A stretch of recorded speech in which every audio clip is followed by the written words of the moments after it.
बघा मित्रांनो, क्वेश्चन आहे वर्गमुळामध्ये 1 चा क्यूब, 2 चा क्यूब अधिक 3 चा क्यूब अधिक 4 चा क्यूब अधिक 5 चा क्यूब अधिक 6 चा क्यूब आणि 7 चा क्यूब आणि विचारले मित्रांनो ह्याचं उत्तर काय. बघा ह्या क्वेश्चनला जास्त डोकं लावायची गरज नाही मित्रांनो. असं क्वेश्चन आलं तर काय घ्यायची गरज नाही.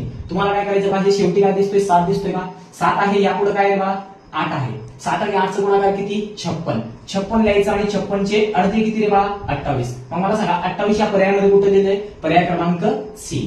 किती सेकंदात, फक्त 10 सेकंदात उत्तर आलं मित्रांनो. त्यामुळे यापुढे तुम्हाला एक्झामला ह्या क्वेश्चनची तयारी करून ठेवावी लागेल मित्रांनो. ठीक आहे मित्रांनो, एक क्वेश्चन सोडवले, परत एक क्वेश्चन सोडू आणि एक क्वेश्चन तुम्हाला घरी सोडवायला देतो मित्रांनो. सेम क्वेश्चन आहे, वर्गमुळा दिले 1 चा क्यूब अधिक 2 चा क्यूब अधिक 3 चा क्यूब असं कुठपर्यंत मित्रांनो 10 चा क्यूब पर्यंत. परत काय टेन्शन घ्यायचं नाही मित्रांनो. शेवटची संख्या काय मित्रांनो 10. मग 10 घेतला आपण, 10 ला इथं लिहिलो आणि गुणाकारामध्ये त्या पुढील संख्या काय मित्रांनो 11. या दोघांचा गुणाकार किती झालं 110. आता काय जास्त ताण घ्यायचं नाही मित्रांनो. या 110 ला 2 ने भाग द्या. मग भाग दिल्यावर उत्तर काय भेटेल तुम्हाला 55. मग तुमचं उत्तरच काय राहील 55. ह्या पूर्ण एवढ्या मोठ्या क्वेश्चनचं उत्तर काय राहील मित्रांनो 55. मग पर्यायामध्ये 55 कुठे मित्रांनो, पर्याय क्रमांक 4. त्यामुळे असल्या क्वेश्चन आता घ्यायची गरज नाही मित्रांनो. तुम्हाला यापुढे असं ट्रिक साठी तुम्ही चॅनलला सबस्क्राईब करून ठेवा मित्रांनो. ठीक आहे, ओके.